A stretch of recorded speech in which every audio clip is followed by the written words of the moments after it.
الحمد لله نحمده ونستعينه ونستغفره ونعوذ بالله من شرور أنفسنا ومن سيئات أعمالنا من يهده الله فلا مضل له ومن يضلل فلا هادي له أشهد أن لا إله إلا الله وحده لا شريك له وأشهد أن محمدا عبده ورسوله اللهم صل على محمد وعلى آل محمد كما صليت على إبراهيم وعلى آل إبراهيم إنك حميد مجيد اللهم بارك على محمد وعلى آل محمد كما باركت على إبراهيم وعلى آل إبراهيم إنك حميد مجيد أما بعد فإن أحسن الحديث كتاب الله وخير الهدي هدي محمد صلى الله عليه وسلم وشر الأمور محدثاتها وكل محدثة بدعة وكل بدعة ضلالة وكل ضلالة في النار قال الله تبارك وتعالى في القرآن المجيد والفرقان الحميد أعوذ بالله من الشيطان الرجيم يا أيها الذين آمنوا اتقوا الله حق تقاته ولا تموتن إلا وأنتم مسلمون يا أيها الناس اتقوا ربكم الذي خلقكم من نفس واحدة وخلق منها زوجها وبث منهما رجالا كثيرا ونساء واتقوا الله الذي تساءلون به والأرحام إن الله كان عليكم رقيبا يا أيها الذين آمنوا اتقوا الله وقولوا قولا سديدا يصلح لكم أعمالكم ويغفر لكم ذنوبكم ومن يطع الله ورسوله فقد فاز فوزا عظيما قال الله تبارك وتعالى في مقام آخر هل جزاء الإحسان إلا الإحسان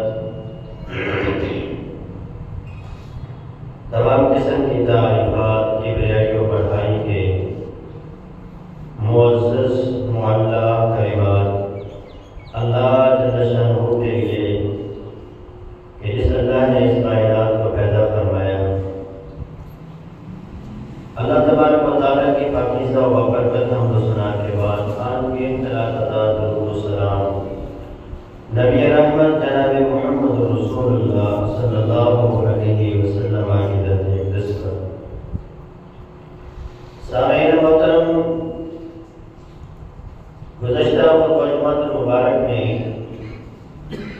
نیکی کے دنیا میں جو فوائد ہیں اس حوالے سے ہم نے گفتگو کی تھی اسی سلسلے کو بھی آج کے خطبہ میں جاری رکھیں گے نیکی کے دنیا میں انسان کو کیا کیا فوائد ملتے ہیں اس حوالے سے چند ایک باتیں آپ کے سامنے رکھوں گا اللہ تعالیٰ ہم سب کو سن سنا کر عمل کرنے کی توفیق عطا فرمائے سامعین محترم جس نیکی میں جتنی بڑی قربانی ہوگی اس نیکی کا اتنا بڑا صلہ اللہ رب العالمین عطا فرماتے ہیں نیکی کوئی بھی ایسی نہیں ہے جو بغیر قربانی کے کی جا سکے کبھی وقت کی قربانی کبھی مال کی قربانی کبھی جان کی قربانی ان قربانیوں کو دینے کے بعد ہی انسان کو نیکی کا کام کرتا ہے تو جتنی بڑی قربانی آپ دیں گے اتنا بڑا صلہ دنیا میں بھی عطا فرمائے گا اور آخرت میں بھی عطا فرمائے گا سیدنا ابراہیم علیہ السلام کی سیرت ہمارے سامنے ہے اللہ تبارک و تعالیٰ نے جب بھی انہیں کہا اذ قال له ربه اسلم قال اسلمت لرب العالمین اے ابراہیم میری اطاعت کرو میری فرما برداری کرو تو سیدنا ابراہیم علیہ السلام فوراً اللہ رب العالمین کی اطاعت کے لیے تیار تھے جو حکم رب نے دیا اس حکم کو سیدنا ابراہیم علیہ السلام نے سر انجام دیا تو رب تعالیٰ نے پھر وہ عزت و مقام عطا فرمایا جو کسی اور کے حصے میں نہیں آیا۔ سیدنا ابراہیم علیہ السلام سے جب باپ کا سہارا چھن گیا، باپ نے اپنے سے دور کر دیا اور اپنے گھر سے نکال دیا، بے گھر کر دیا، تو اس وقت رب تعالیٰ نے کہا وَاتَّخَذَ اللَّهُ إِبْرَاهِيمَ خَلِيلًا، تو اس سے باپ کا سہارا چھوٹا ہے، اب تجھے میں اپنا خلیل بناتا ہوں۔ اے ابراہیم، اب میں تیرا دوست ہوں، میں تیرا ساتھی ہوں، تو تجھے گھبرانے کی ضرورت نہیں ہے۔ باپ نے گھر چھینا تھا تو رب تعالیٰ نے فرمایا وَإِذْ يَرْفَعُ إِبْرَاهِيمُ الْقَوَاعِدَ مِنَ الْبَيْتِ وَإِسْمَاعِيلُ رَبَّنَا تَقَبَّلْ مِنَّا إِنَّكَ أَنْتَ السَّمِيعُ الْعَلِيمُ۔ اے ابراہیم، میں تجھے اپنے گھر کا متولی بنا، میں نے تجھے اپنا گھر دے دیا، اب یہ گھر تیرا ہے، تیری نسلیں یہاں آباد ہیں۔ رب تعالیٰ نے جیسے سیدنا ابراہیم علیہ السلام نے قربانی پیش کی، اس سے بڑا صلہ رب تعالیٰ نے انہیں عطا فرمایا اور انہوں نے اپنی آنکھوں سے دیکھا۔ سیدنا ابراہیم علیہ السلام کو رب تعالیٰ نے حکم دیا اے ابراہیم، اپنے بیٹے کو ذبح کر دو، اور یہ ڈائریکٹ حکم نہیں تھا بلکہ خواب کے ذریعے یہ حکم دیا۔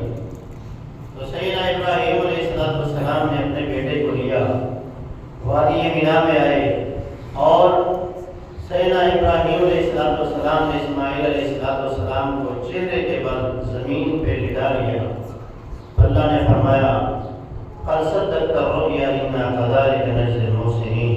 اے ابراہیم، آپ نے اپنے خواب کو سچا کر دکھایا ہے، اب ہم اس کی جزا نیکی کرنے والوں کو ان کا بدلہ ایسے دیتے ہیں۔ فرمایا وَتَرَكْنَا عَلَيْهِ فِي الْآخِرِينَ۔ ایک طرف نے مینڈے کی صورت میں دیا کہ اب بیٹے کو اٹھا لو، اس بیٹے کی جگہ پر اس مینڈے کو ذبح کر دو، اور دوسرا صلہ رب نے یہ عطا فرمایا اے ابراہیم، آپ نے بیٹا اللہ کے لیے قربان کیا تھا، اب میں نبوت و رسالت کا سلسلہ آپ کی نسلوں میں جاری و ساری کروں۔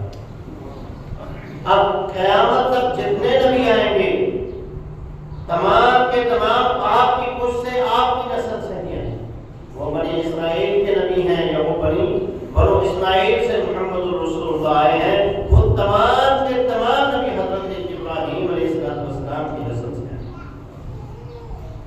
سیدنا ابراہیم علیہ السلام کو جب توحید سنانے کے بدلے میں آگ میں پھینکا گیا، تو اس آگ میں جب انہیں ڈالا جا رہا تھا تو انہوں نے کہا حسبی اللہ، مجھے اللہ کا میں نے اللہ کے لیے یہ قربانی پیش کی ہے، اب میرا مددگار بھی اللہ ہی ہوگا۔ تو پھر اللہ نے جبریل کو نہیں بھیجا کہ آگ کو ٹھنڈا کر دو، اللہ نے یہ نہیں کہا کہ اے بادلوں کے فرشتے، اے بادل تو جا کے وہاں برس، بلکہ رب نے ڈائریکٹ آپ کو حکم دیا تیرا کام تو چلانا ہے، لیکن آج تیرا کام چلانا نہیں ہے، یا نہ رکونی بردم و سلام علی ابراہیم، آج تو ابراہیم کے لیے ٹھنڈی ہو جا، اور ٹھنڈی بھی ایسی ہونی ہے جو سلامتی والی ہو، کہیں زیادہ ٹھنڈی ہو گئی تو ابراہیم علیہ السلام کو سردی لگ سکتی۔ رب تعالیٰ نے جب بھی حضرت ابراہیم کو آزمایا، جب بھی حکم دیا، وہ ہر آزمائش پر، ہر حکم پر پورے اترے۔ رب نے فرمایا وَإِذِ ابْتَلَىٰ إِبْرَاهِيمَ رَبُّهُ بِكَلِمَاتٍ فَأَتَمَّهُنَّ قَالَ إِنِّي جَاعِلُكَ لِلنَّاسِ إِمَامًا۔ رب نے کہا میں نے جب بھی تجھے آزمایا تو ثابت قدم رہا، ہر آزمائش کے اوپر پورا اترا۔ اے ابراہیم، اب میں تجھے دنیا کا امام بنا رہا ہوں۔ اب ساری نبوت اور رسالت کے جو سلسلے ہیں وہ تجھ سے منسلک۔ اسی لیے جب اللہ نے انہیں پوری دنیا کا امام بنایا، قائد بنایا، رہبر بنایا، تو ہر قوم اور قبیلہ یہی کہتا ہے کہ ابراہیم ہمارے، یہاں تک کہ آپ ہندوؤں کی جو کتابیں ہیں ان میں جو برہمن مذہب ہے وہ بھی برہمن ابراہیم علیہ السلام سے ابراہیم نام کا بدل ہے، بدلتے ہوئے وہ برہمن ابراہیم سے برہمن ہو۔ تو ہر قوم اور ہر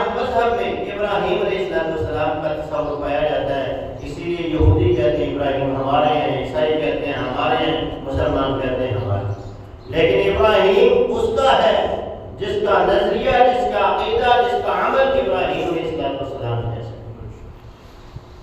تو ابراہیم علیہ السلام نے اللہ کی فرما برداری کی، اور اللہ کی فرما برداری کرنا یہ نیکی، جیسی نیکی ویسا اللہ تعالیٰ اس بندے کو صلہ عطا فرماتے ہیں۔ جس قدر نیکی کے اندر خلوص ہوگا اتنا بڑا صلہ اللہ تعالیٰ اپنے بندے کو عطا فرماتے ہیں۔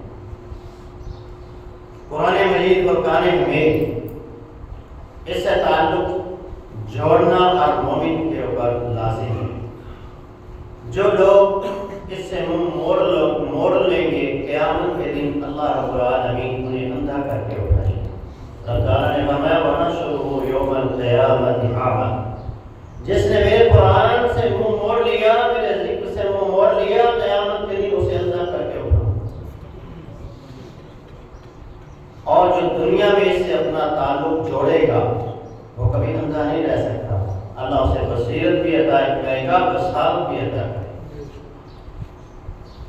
لاہور کے ہمارے ساتھی تھے،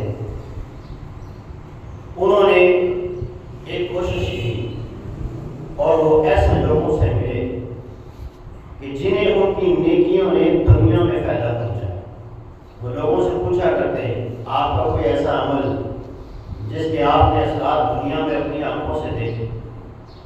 بڑے لوگوں سے ملے، بڑے لوگوں نے قصے اور کہانیاں سنائی، ایسے ایسے واقعات ہوئے، ایسا پھر ہوا، ایسے اللہ نے ہمارے ساتھ۔ ایک واقعہ وہ بیان کرتے ہیں، کہتے ہیں میرے ایک دوست تھے پاک فوج کے اندر، اور راولپنڈی کے وہ رہنے والے تھے، فوج میں کیپٹن کے عہدے پر تھے۔ ان کی والدہ بیمار ہوتی ہے اور وہ اپنی والدہ کا علاج راولپنڈی کے بڑے بڑے ہاسپٹل میں کرواتا ہے۔ اس کے علاوہ بھی پاکستان کے جہاں بڑے بڑے ہاسپٹل تھے وہاں وہ لے کر گیا، فوج کے اپنے ہاسپٹل بھی تھے وہاں لے کر بھی وہ گیا، لیکن ہر جگہ سے صرف ایک ہی جواب ملا، اب آپ کی ماں کبھی دیکھ نہیں سکتی، اس کی آنکھوں کی روشنی جو پیچھے سے ہے وہ ختم ہو چکی۔ وہ کہتے ہیں کہ اللہ کا کرنا ایسا ہوا کہ رمضان کا مہینہ آیا، میری ماں جو تھی وہ قرآن سے بڑی محبت کرتی تھی، بہت قرآن پڑھا کرتی تھی، لیکن اب آنکھیں نہیں تھی، آنکھیں بے نور ہو چکی تھی اور قرآن وہ پڑھ نہیں سکتی تھی۔ ہمیں جس قرآن سے وہ پڑھتی تھی وہ 13 لائن والا قرآن تھا۔ اب اس نے کیا کیا کہ پہلی لائن پر وہ انگلی رکھتی اور کہتی بسم اللہ الرحمن الرحیم، کہتے اب قرآن تو آتا نہیں، جو آتا ہے وہی پڑھتی۔ 13 لائنیں جب مکمل ہو جاتی، 13 بار وہ بسم اللہ پڑھتی تو پھر اگلے صفحے پر آ جاتی۔ اس طرح اس نے بسم اللہ الرحمن الرحیم کے 3 قرآن ختم کیے۔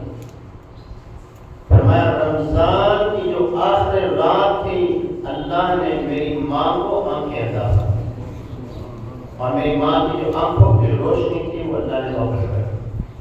قرآن سے محبت، قرآن سے شغف اس قدر تھا کہ رب نے فرمایا جو آنکھیں میرا کلام پڑھتی تھیں اب وہ بے نور ہیں، وہ کیسے بے نور رہیں گی؟ اللہ نے فرمایا اس کے لیے روشنی عطا، اور پھر وہ جب تک زندہ رہی ہیں وہ کہتے ہیں وہ قرآن بہت زیادہ پڑھتی تھی اور کہتی تھی اس قرآن کی برکت سے اللہ نے یہ آنکھیں مجھے دی ہیں، آپ اس قرآن کو میں کبھی چھوڑوں گی نہیں۔ قرآن سے محبت اور بندے کی پریشانیاں انسان اللہ رب العالمین جو ہے وہ ختم فرما دے۔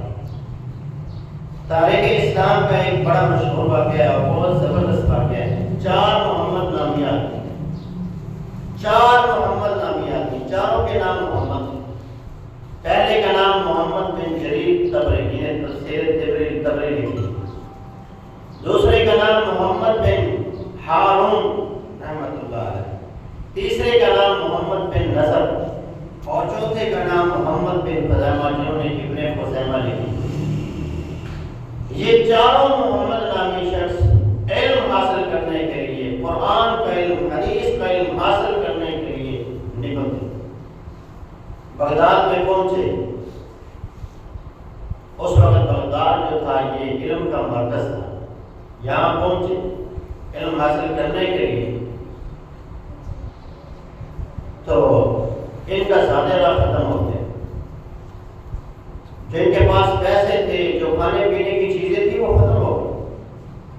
اب ایک دن کا انہوں نے فاقہ کیا، دوسرے دن تو پھر برداشت ہونے سے باہر ہو گیا کام۔ اب انہوں نے کہا کہ سب بندے ہم کام پر جائیں گے یا پیسے لینے کے لیے جائیں گے تو پھر مشکل ہو جائے گی۔ ہم میں سے ایک بندہ جائے گا، وہ مانگ کے لائے گا، دوسرے دن پڑھیں گے، جو پڑھیں گے رات کو اس کو پڑھائیں گے۔ انہوں نے کہا مانگنے کون جائے؟ اب یہ مانگنے کا کام بھی بہت مشکل تھا، کسی کے سامنے ہاتھ پھیلانا بہت مشکل تھا۔ لوگ طرح طرح کی باتیں کرتے ہیں، لیکن لوگ یہ نہیں دیکھتے کہ کس مجبوری کی وجہ سے آیا ہوگا۔ انہوں نے کہا کہ مانگنے کون جائے گا؟ تو پھر حال یہ نکالا کہ قرآن اندازے کیجیے۔ جب قرآن ڈالا گیا تو محمد بن جریر طبری کا نام نکلا کہ آپ مانگنے کے لیے آج جائیں گے۔ کل پھر قرآن ڈالا جائے گا، جس کا نام نکلے گا وہ جائے گا۔ تو انہوں نے کہا مجھے دعا کرنے دو۔ انہوں نے 2 نفر پڑھے، دعا کی اللہ رب العالمین سے، کہا اللہ ہم تیرا دین سیکھنے کے لیے گھر سے نکلے، اب زیادہ راہ ختم ہو گیا تو نوبت یہاں تک آ گئی کہ ہم مانگیں، اللہ تیرا دین سیکھنے کے لیے نکلے ہیں، ہماری مدد کر۔ وہ بھی دعا کر ہی رہا تھا کہ اس گھر کا دروازہ کھٹکا اور ایک قاصد آتا ہے اور وہ کہتا ہے تم میں سے محمد بن جریر طبری کون ہے؟ تم میں سے محمد بن خزیمہ کون ہے؟ تم میں محمد بن ہارون کون ہے؟ وہ چاروں کے نام لیتا ہے اور کہتا ہے حاکم بغداد نے یہ مجھے دے کر بھیجا ہے، اس میں 60 دینار ہیں، جب یہ ختم ہو جائیں گے مجھے پیغام بھیجو، میں دوبارہ بھیج۔ اللہ ان لوگوں کی مدد کرتا ہے جو لوگ قرآن سے محبت کرتے ہیں۔ قرآن سیکھنا بھی محبت، قرآن سیکھنا بھی نیکی ہے، قرآن سکھانا بھی نیکی ہے، حدیث سیکھنا بھی نیکی ہے، حدیث سکھانا بھی نیکی ہے۔ جیسے جیسے آپ نیکی کے کام کرتے چلے جائیں گے اور نیکی کے ساتھ مخلص ہوتے چلے جائیں گے، اللہ آپ کے اخلاص کو دیکھتے ہوئے آپ کی ہر ضرورت کو، ہر پریشانی کو، ہر تکلیف کو، ہر دکھ کو ختم فرما۔ یتیم کے ساتھ حسن سلوک کرنا، بیوہ خواتین کے ساتھ حسن سلوک کرنا، یہ بھی ایک عظیم نیکی ہے۔ رسول اللہ صلی اللہ علیہ وسلم نے فرمایا انا وکافل الیتیم ہکذا فی الجنہ۔ آپ نے اپنی 2 انگلیوں کے ساتھ اشارہ کر کے کہا جس طرح یہ 2 انگلیاں ساتھ ساتھ ہیں، اس طرح یتیم کی کفالت کرنے والا قیامت کے دن جنت میں میرے ساتھ ایسے ہو۔ کتنا عظیم عمل ہے۔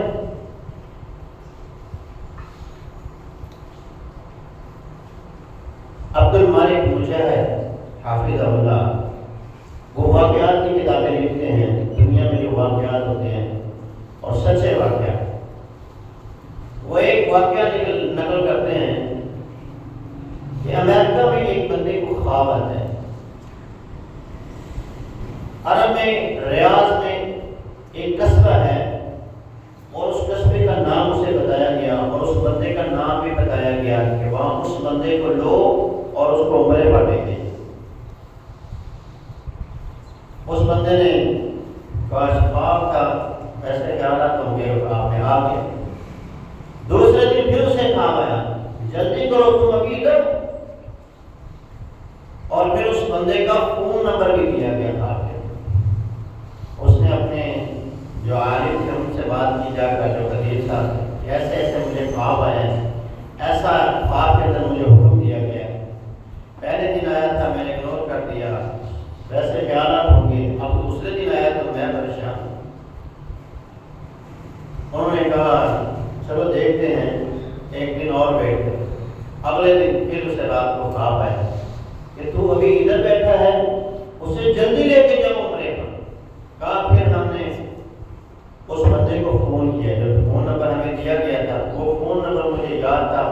کہتے ہیں میں نے اٹھا، ہم نے اس نمبر پر کال کی، وہ عربی بولتا تھا، پھر وہ ہمارے جو خطیب تھے انہوں نے عربی میں اس سے بات کی، تو وہ کہتے ہیں ہم نے آپ کو عمرے پر لے کر جائیں۔ تو وہ کہتا ہے میں نے نہیں جانا۔ آپ دیکھیں ہم میں سے کسی کو کہا جائے کہ جاؤ تو ہم فوراً تیار ہو جائیں، تو وہ بندہ کہتا ہے میں نے نہیں جانا۔ انہوں نے کہا کیسا بندہ ہے، اس کو ہم کہہ رہے ہیں تیرے خرچہ ہم کریں گے، تو عمرے پر تھے۔ کہتا وہ بندہ انکار کرتا رہا، کہتا ہم نے پھر ویزے لگوائے اور ہمارا ویزا تو بس ایئرپورٹ پر جانا تھا، ٹکٹ کروانی تھی تو ہمیں چلا جانا تھا۔ کہتا ہم ایسے ہم نے ٹکٹیں لی اور ویزا لگوائے چلے گئے۔ کہتے ہم جہاں وہاں پہنچے تو اس بندے کے گاؤں میں ہم گئے، اس بندے کو ہم کہیں چلو تو کہتا میں نہیں جانا۔ کہتا گاؤں کے لوگ اکٹھے ہو گئے، کہا ہم نے ان سے یہ خواب سنائی کہ مجھے ایسے ایسے خواب کے ذریعے یہ بتایا، مجھے کیا پتا یہ بندہ کون ہے، مجھے کیا اس کا نمبر کیسے پتا ہونا تھا، مجھے یہ ساری چیزیں خواب میں اللہ نے بتلائی اور مجھے یہ حکم بار بار دیا جا رہا ہے، اس لیے ہم وہ گاؤں کے لوگوں نے بھی کہا بھائی چلے گئے سارا خرچہ تیرا اٹھا رہا ہے، مجھے کیا مسئلہ۔ وہ وہاں پر تیار ہو گیا، وہ جانے سے پہلے کہتا ہے تم لوگوں نے مجھے واپس نہیں کر دیا، چھوڑ کے بھی جانا، مجھے ہم چھوڑ کے بھی جائیں گے، اگر زندگی ہوئی تو ہم چھوڑ کے جائیں گے، زندگی نہ ہوئی تو پھر کیا ہے۔ بندے کا یہ ٹھیک چلے گئے، احرام باندھ لیا، کہتا ہم نے بھی اور اس نے بھی، اور ہم عمرہ کرنے کے لیے چلے گئے، عمرہ کر لیا، سارے ارکان مکمل کیے۔ عمرہ کرنے کے بعد وہ کہتے ہیں چلو اب میں آیا تو ہوں، میں 2 نفر پڑھ دوں، آپ لوگ ویٹ کرو۔ وہ کہتے ہیں ہم مسجد کے دروازے پر کھڑے ہو گئے، اس نے 2 نفر دیکھ لی۔ اب وہ 2 نفر پڑھتے ہوئے جب آخری سجدے میں گیا ہے اٹھائی، وہیں پہ جان نکل گئی، روح پرواز کر گئی۔ تو کہتے ہیں ہم نے اس کی بیگم کو فون کیا کہ ایسا ایسا معاملہ ہو گیا ہے، اللہ نے یہاں اسے بلایا ہے اور اب اپنے پاس بلا لیے، اب اس کا کیا کرنا ہے، واپس لے کر آئیں یا اسے یہاں پہ دفن کر دیں۔ اس نے کہا اللہ نے اس کو بلایا تھا، اب اس کو وہیں پہ دفن کرو، اسے لانے کی ضرورت نہیں۔ کہتا ہے ہمارے دلوں میں تجسس پیدا ہو گیا کہ کیسے اس بندے کی موت اور کیسے یہ سارا معاملہ ہوا۔ تو ہم کہتے ہیں کہ اس کے گھر واپس پھر چلے، 3 دن ہم ان کے ہاں رہے، پھر ہم نے اس کی بیوی سے اجازت طلب کی اور اجازت طلب کرتے ہوئے کہا کہ کوئی تو تیرے بندے کے اندر ایسا عمل ہوگا کہ جس وجہ سے اللہ نے اسے اتنا مقام عطا فرمایا، اتنی پیاری موت اسے عطا فرمائی۔ تو وہ کہتے ہیں کہ لوگ اسے بڑا برا سمجھتے تھے، تھوڑی سخت طبیعت کا تھا، جیسے آپ نے سنا کہ اس نے کہا کہ ہم آپ کو عمرے پہ جانا چاہتے ہیں، میں نے نہیں چاہیے، ٹھیک۔ اس نے کہا کہ بڑی سخت طبیعت کا تھا، لوگ اس کے بارے میں بڑے برے کمنٹس دیتے تھے، اچھے ان کے کمنٹس نہیں تھے۔ تو اس نے کہا کہ اس کے اندر ایک عمل تھا، ہو سکتا ہے اس عمل کی وجہ سے اللہ نے اسے اس مقام تک پہنچایا کہ جب یہ باہر سے آیا کرتا تھا تو یہ اس کے ہاتھ میں 2 شاپر ہوتے تھے، ایک ہمارے گھر میں لاتا تھا اور ایک ہمارے گھر میں وہ فلاں بیوہ خاتون نے اس کے دروازے پہ رکھا اور دستک دے کر بس آ جایا کرتا تھا۔ کہتے ہیں ہم پھر اس بیوہ عورت کے گھر میں گئے، اس بیوہ خاتون سے ہم نے پوچھا، اس بندے کو اللہ نے یہ مقام دیا ہے کہ کیا وجہ ہے؟ اس نے کہا لوگ اس کے بارے میں بڑی بری رائے رکھتے تھے، لیکن جب وہ میرے ساتھ ہی اس نے سلوک کرتا تھا تو میں اللہ سے یہ دعا کرتی تھی اے اللہ اس کا خاتمہ خیر پر فرما، اللہ اس کا خاتمہ خیر پر فرما۔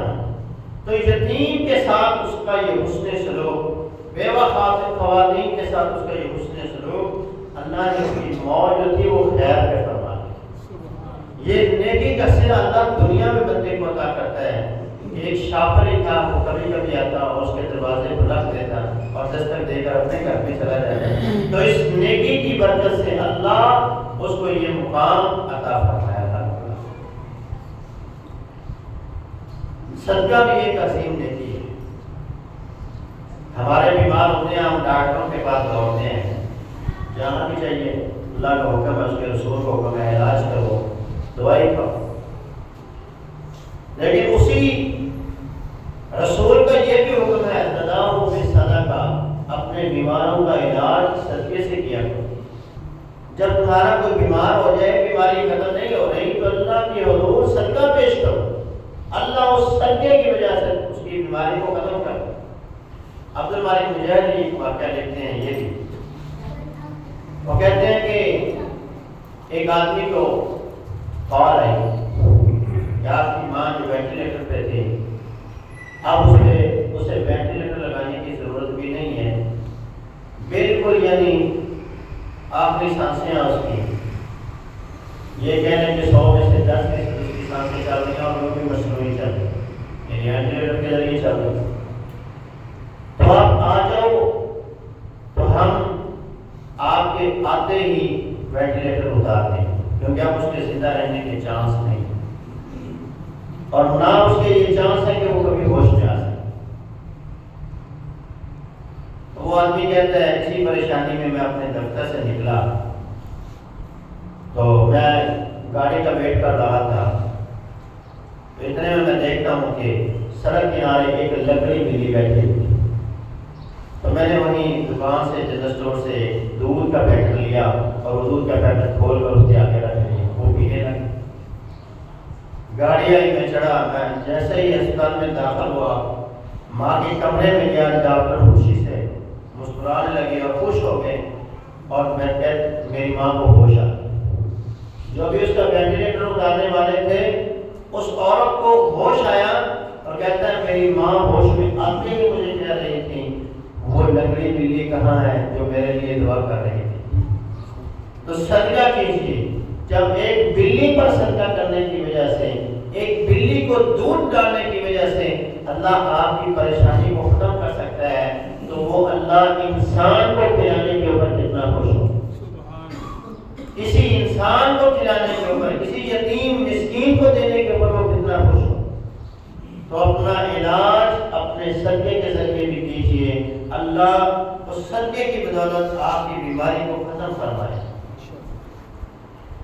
درود پاک پڑھنا یہ بھی ایک نیکی ہے اور اتنی عظیم نیکی ہے کہ انسان جب درود پاک نبی اسلام پہ پڑھتا ہے تو اللہ اس بندے سے اس قدر خوش ہوتے ہیں کہ اس کی ہر پریشانی، ہر تکلیف، ہر دکھ، ہر بیماری کو ختم کروا دے۔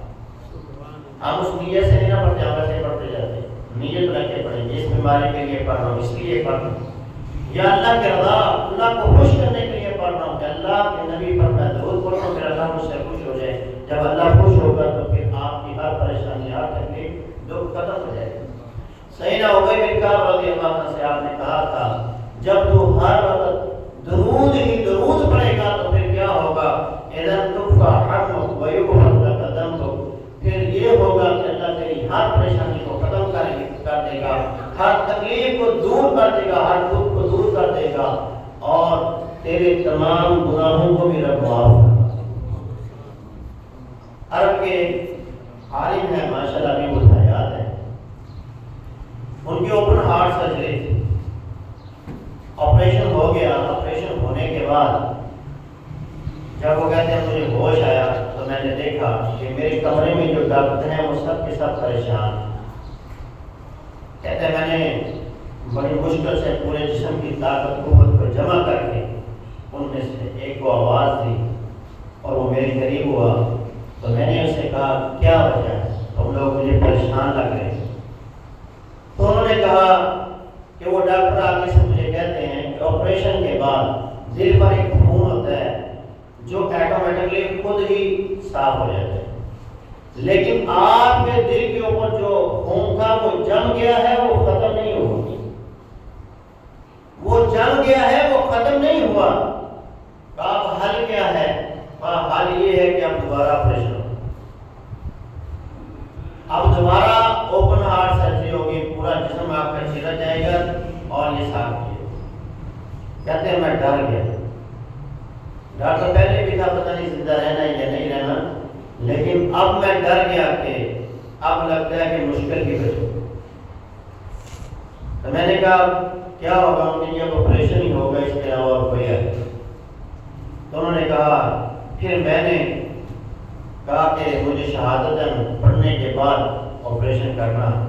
کہتا وہ ڈاکٹر اپنی تیاری میں لگ گئے، وہاں ایک لبنانی نرس کھڑی تھی، اس لبنانی نرس نے مجھے کہا یا صالح صلی علی محمد، اے صالح اللہ کے نبی صلی اللہ علیہ وسلم پر درود پڑھو۔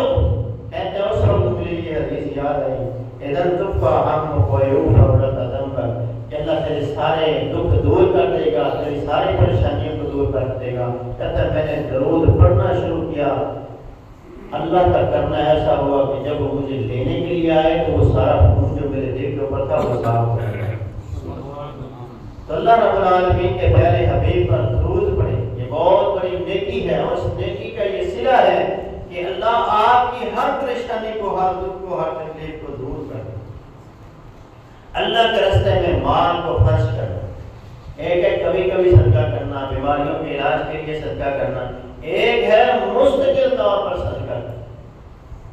نبی علیہ السلام نے ایک واقعہ بیان کیا، حضرت ابو ہریرہ رضی اللہ عنہ اس حدیث کے راوی فرماتے ہیں اللہ کے رسول نے فرمایا ایک آدمی جا رہا تھا کہ اس نے بادلوں سے یہ آواز سنی، اس پہ حقیقت فلان، اے بادل فلاں مقام پر پہنچو اور فلاں آدمی کے باغیچے کو پانی دو۔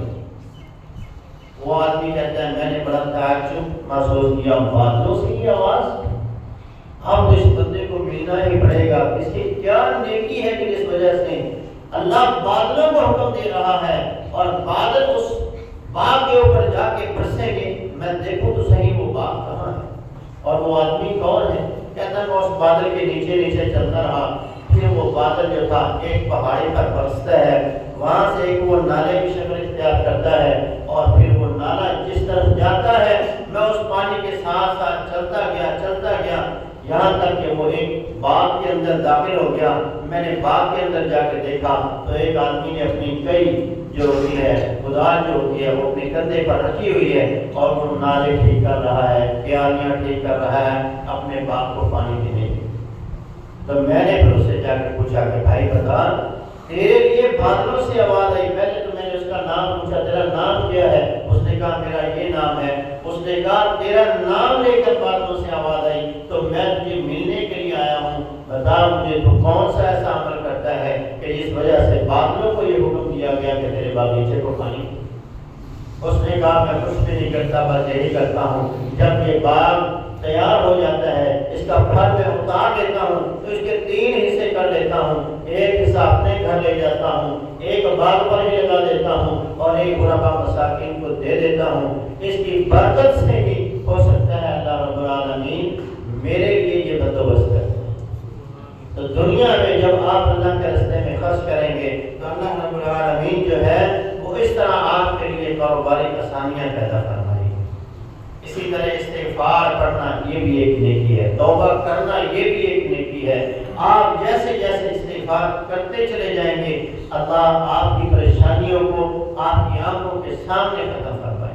نبی علیہ السلام نے فرمایا من لزم الاستغفار جعل اللہ له من كل هم فرحا، جو بندہ استغفار کو لازم کر لیتا ہے، استغفار کرتا رہتا ہے، توبہ کرتا رہتا ہے، اللہ سے بخشش مانگتا رہتا ہے، اللہ ہر غم سے اسے خوشی عطا فرما دیتا ہے، ہر غم اس کا ختم فرما کر اسے خوشی عطا فرما دیتا ہے۔ وَمِن كُلِّ ضِيقٍ مَخْرَجًا، اور ہر تنگی سے اللہ اسے نکال کر آسانیوں کی طرف لے آتا ہے۔ جو بندہ بھی استغفار کو لازم کر لے گا اللہ رب العالمین اس کی تمام پریشانیوں کو ختم فرمائے گا اور وہ دنیا میں اپنی آنکھوں کے سامنے اس استغفار کی برکت کو ملاحظہ کرے۔ اللہ کا وعدہ ہے وَاسْتَغْفِرُوا رَبَّكُمْ ثُمَّ تُوبُوا إِلَيْهِ يُرْسِلِ السَّمَاءَ عَلَيْكُمْ مِدْرَارًا، اے لوگو تم میرے لیے مجھ سے بخشش مانگو، میرے حضور توبہ پیش کرو تو میں کیا کروں گا کہ میں آسمان کو حکم دوں گا، وہ تمہارے لیے موسلادھار بارش برسائے گا اور پھر زمین تمہارے لیے کھیتیاں نکالے گی اور تمہاری مدد میں بیٹوں کے ساتھ کر دوں گا، میں تمہارے کاروبار کو ترقیاں دے دوں گا اگر تم لوگ استغفار توبہ کرو گے۔ تو توبہ استغفار کرنے والا انسان اپنی آنکھوں سے ان تمام چیزوں کا نظارہ کرتا ہے۔ امانت داری ایک عظیم نیکی ہے۔ اگر کسی بندے کو امین بنایا جائے، اس کے پاس امانت رکھی جائے تو اسے خیانت نہیں کرنی چاہیے، اسے امین ہی رہنا چاہیے، یہ ایک عظیم نیکی ہے۔ اس نیکی کی وجہ سے اللہ سیدنا یوسف علیہ السلام کو جیل سے ملک مصر کا بادشاہ بنا دیا۔ جب بادشاہ نے کہا کہ تو آزاد ہے، اس کو لے آؤ میرے پاس، اس نے کہا نہیں، پہلے تحقیق ہو، میں خیانت کار نہیں ہوں، مجھے عزیز مصر نے اپنے گھر میں اگر رکھا تھا تو میں نے اس کے ساتھ خیانت نہیں کی۔ ذالک لیعلم انی لم اخنہ بالغیب، وہ تو وہاں موجود نہیں تھا لیکن میں نے بھی اس کے ساتھ خیانت نہیں کی ہے۔ جب ملک کے بادشاہ نے سارے معاملے کی تحقیق کروائی تو پتہ چلا کہ یوسف سچا تھا، صادق تھا، امین تھا، خیانت کار نہیں تھا، اس نے اپنے مالک کے ساتھ خیانت نہیں کی تھی۔ تو اس نے کہا آپ اسے میرے پاس لے کے آؤ، اس کی عزت، اس کا احترام میری نظروں میں اور بڑھ گیا۔ تو اللہ نے جیل سے نکال کر سیدنا یوسف کو ملک مصر کا بادشاہ بنا دیا۔ عبداللہ ابن مبارک رحمۃ اللہ ہے، بہت بڑے محدث ہوئے، ان کے والد جو تھے وہ مالی تھے باغ کے اندر، ایک ترک تاجر کے غلام بھی تھے اور اس کے باغ کی دیکھ بھال کیا کرتے تھے۔ تو ایک دن مالک باغ میں آیا تو اس نے کہا اے مبارک میرے لیے ایک میٹھا انار لے کر آ۔ تو مبارک رحمۃ اللہ علیہ گئے، ایک باغ سے خوبصورت انار توڑ کر لے آئے۔ جب اس نے کھایا تو وہ کھٹا تھا، اس نے کہا یہ تو کھٹا ہے، کوئی اور لے کر آؤ۔ تو وہ ایک دوسرے پودے سے ایک انار توڑ کر لائے، وہ بھی کھٹا تھا۔ جب تیسری بار گیا تو وہ بھی کھٹا تھا۔ اس نے کہا تجھے اتنی دیر ہوگی اس باغ کے اندر رہتے ہوئے، تجھے آج تک یہ نہیں پتا کہ کس درخت کا پھل میٹھا ہے اور کس کا کھٹا ہے۔ اس نے آگے سے جواب دیا، اس نے کہا آپ نے مجھے باغ کی رکھوالی کے لیے رکھا ہوا ہے، پھل کھانے کے لیے نہیں رکھا ہوا۔ میں نے آج تک آپ کے باغ سے کبھی کوئی پھل نہیں کھایا۔ یہ امانت داری تھی۔ وہ بڑا بندہ حیران ہوا، تو اس نے کہا تجھ جیسے بندے کو مالی کے کام پہ نہیں ہونا چاہیے، بلکہ میرے ساتھ میری تجارت میں، میری بیٹھک میں، میری مجلس میں ہونا چاہیے۔ اس نے اس کی غلامی ختم کی، اپنے ساتھ اپنی مجلس میں رکھی۔ وہ ایک دن اس سے مشورہ کرتا ہے اور کہتا ہے مبارک میں نے بڑے لوگوں سے مشورہ کیا، میں نے بیٹی کی شادی کرنی ہے، تو میں کیسے آدمی سے کروں، اس کا کیسا انتخاب کروں، اس کے لیے شوہر کا کیسے شوہر کا انتخاب کروں۔ مبارک رحمۃ اللہ نے فرمایا لوگ حسب و نسب دیکھتے ہیں، خاندان دیکھتے ہیں، لوگ مال و دولت دیکھتے ہیں، لوگ حسن دیکھتے ہیں، لیکن اسلام نے کہا ہے اس کی سیرت اور اس کا کردار دیکھو کہ اگر وہ کردار کا راضی ہے، اس کا کردار، اس کا اخلاق، وہ دیندار ہے تو اس کو اپنی بیٹی کا نکاح دے دو۔ دولت، مال، حسن، جہاں حشمت کا اسلام کے اندر کوئی مقام نہیں ہے۔ اگر ہے تو اس کے دین، اس کے اخلاق، اس کے عقیدے کا ہے۔ اگر عقیدے کے ساتھ یہ چیزیں ہوں تو ابھی یہ اللہ کی نعمت ہے، اگر نہیں ہے تو سب سے پہلے اس چیز کو دیکھا جائے۔ تو وہ کہتے ہیں ٹھیک ہے۔ وہ اپنے گھر میں گیا، اپنی بیوی سے مشورہ کرتے ہیں اور کہتے ہیں کہ میں نے یہ چیزیں لوگوں سے مشورے کے اندر دیکھی ہیں۔ کسی نے مجھے کہا کہ بیٹی وہاں دو جہاں لوگ کھاتے پیتے ہوں، اونچے گھر میں دو، اپنے سے بڑے گھر میں دو۔ کسی نے مجھے کیا مشورہ دیا، کسی نے کیا دیا، لیکن مبارک نے مجھے یہ مشورہ دیا۔ اس نے کہا پھر ہم اسلام کو ترجیح دیں، جس چیز کو اسلام پسند کرتا ہے ہم اس کو ہی اختیار کریں گے۔ تو اس نے کہا پھر مبارک سے بڑھ کے میری نظر میں دیندار اور کوئی نہیں۔ اب اس یہ اللہ رب العالمین نے کہ حضور حاضر ناظر جانتے ہوئے ان کی شادی ہو، اور اللہ رب العالمین نے انہیں جو بیٹا عطا فرمایا پھر وہ وقت کا محدث اور نامور امام بنا، اور امام بخاری کی دوسرا شاگرد بنا، جس کو امام المحدثین فی الحدیث کہا جاتا ہے۔ وہ بھی اس بندے کا شاگرد تھا حدیث کو روایت کرنے میں، اور اس کی خاص شاگردی امام بخاری رحمۃ اللہ علیہ۔ تو یہ عزت اور احترام نیکیوں کے اندر ہے کہ جب انسان نیکی کرے گا اور اپنی نیکی کے اندر اخلاص کے ساتھ عمل کرے گا، اپنے اللہ کو خوش کرنے کے لیے عمل کرے گا، تو رب تعالیٰ اسے ضرور عزت عطا کرتے ہیں۔ امام الشیخ محمد بن الباقی، ان کا ایک واقعہ بڑا مشہور، بڑا زبردست واقعہ ہے۔ وہ کہتے ہیں میں حج کرنے کے لیے گیا اور حج سے ہم فارغ ہو گئے، اس انتظار میں تھے کہ ہم اپنے اپنے علاقوں میں جائیں۔ کہتا اللہ کا کرنا ایسا ہوا کہ مجھے ایک تھیلی ملی، اور اس تھیلی کو جب میں نے کھولا تو اس میں بہت قیمتی ہار تھا، بہت قیمتی ہار۔ وہ ہار میں نے دیکھا تو مجھے ضرورت بھی تھی، میں نے کہا اللہ نے مدد کر دی، جیسے ہم کہتے ہیں اللہ کی چیز خدا دینا دینا پاس، انہوں نے بھی دل میں آیا خیال کہ مجھے رب نے مدد کر دیا، میری بھی اب یہ میری۔ پھر خیال آیا کہ اتنی قیمتی چیز جس بندے کی گم ہوگی وہ کتنا پریشان ہو، امانت داری دیکھی اور اس کا صلہ بھی دیکھی اللہ نے کیا دیا۔ وہ کہتے ہیں میں اس تھیلی کو میں نے بند کیا اور گھر میں رکھا، پھر میں باہر نکلا، پھر میں نے اعلان کیا، پہلے دن اعلان کیا، دوسرے دن اعلان کیا، تیسرے دن اعلان کیا تو ایک بزرگ وہاں سفید داڑھی والا بابا میرے پاس آیا، اس نے کہا میری ایک تھیلی گم ہوئی ہے اور اس کی یہ نشانیاں ہیں، اس کے اندر اتنی قیمت کا ایک موتیوں کا ہار۔ تو میں نے اس بزرگ کو لیا، اپنے گھر میں چلا گیا اور وہ ہار والی تھیلی اٹھا کر اسے دی اور کہا یہ تمہاری ہے اور دیکھ لو اس میں کوئی چیز کام تو نہیں۔ کہا وہ بزرگ مجھے انعام کے طور پر کچھ پیسے دیتا لیکن میں نے نہ لی، حالانکہ مجھے ضرورت بھی تھی۔ میں نے کہا یہ نیکی اللہ کے لیے کیا تو اس کا صلہ بھی اللہ ہی ہے۔ تو وہ بزرگ چلا گیا، مجھے دعائیں دی اس نے اور چلا گیا۔ کہتا اللہ کا کرنا ایسا ہوا کہ گورنمنٹ کی طرف سے یہ اعلان کیا گیا کہ جس کے پاس جانے کا خرچہ نہیں ہے وہ آ جائے، ہم نے وہ بحری بیڑے تیار کیے ہوئے ہیں، ان پہ سوار ہو کے اپنے اپنے علاقوں میں چلے۔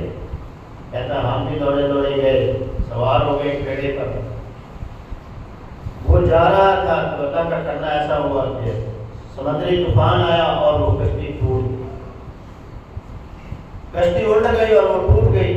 میں نے ایک گھنٹے کا سہارا لیا، کنارے پر لگا، ایک گاؤں میں چلا گیا، رات کا وقت تھا۔ میں نے کہا کس کا دروازہ کھٹکھٹاؤں؟ چلو اللہ کے گھر کا دروازہ کھٹکھٹاتے ہیں۔ اللہ کے گھر کا دروازہ کھٹکھٹایا، مسجد میں داخل ہو گئے، نماز پڑھی تو صبح کیا ہوا کہ ان کے جو امام تھے وہاں ہے نہیں تھے، تو انہوں نے کہا کہ آپ ہی نماز پڑھائیں۔ انہوں نے میری داڑھی شاڑھی دیکھی، بزرگ تھے، مجھے دیکھا کہ آپ عالم لگتے ہیں، قاری لگتے ہیں۔ انہوں نے کہا جی میں قرآن کا حافظ ہوں اور اللہ نے مجھے علم سے نوازا ہے۔ کہا آپ نماز پڑھائیں کہ ہمارے پاس امام نہیں ہے اس وقت۔ کہتے ہیں انہوں نے مجھے امامت پر رکھ لیا۔ پھر محلے والوں نے ایک وقت آیا کہ انہوں نے کہا کہ ہم اپنے امام کی شادی کر دیتے ہیں، اور وہ میرے پاس آیا، انہوں نے کہا ہمارے پاس ایک یتیم بچی ہے اور امیر ہے، یعنی کہ غریب ہے، امیر ہے اور یتیم ہے، تو اس کے لائق ہم آپ کو سمجھتے ہیں، آپ کے علاوہ کسی کو نہیں سمجھتے۔ تو میں نے ہاں کر دی۔ کہتا ہے جب میں نے میری اس سے شادی ہوئی تو میں نے جب پہلی رات اس کا گھونگھٹ اٹھایا تو میں نے کیا دیکھا کہ جو موتیوں کا ہار میں نے وہاں اس بزرگ کو دیا تھا وہ اس کے گلے میں تھا۔ کہتا ہے پھر کیا ہوا کہ میں نے اسے سارا واقعہ پوچھا کہ یہ ہار تمہیں کہاں سے تھے؟ کہتا ہے ایسے انہوں نے سارا واقعہ سنایا۔ میرے باپ کو ایک آدمی ملا تو میرا باپ یہ دعا کیا کرتا تھا کہ اگر وہ مجھے دوبارہ مل جائے تو تیری شادی میں اس سے کروں۔ تو یہ امانت داری ہے، کوئی بھی نیکی ہے آپ اخلاص کے ساتھ کریں، اس کا صلہ آپ دنیا میں اپنی آنکھوں سے دیکھیں گے، آخرت میں بھی اللہ اس کا صلہ دے گا۔ اللہ ہمیں ہر نیکی اخلاص کے ساتھ کرنے کی توفیق عطا فرمائے۔ اقول قولی ھذا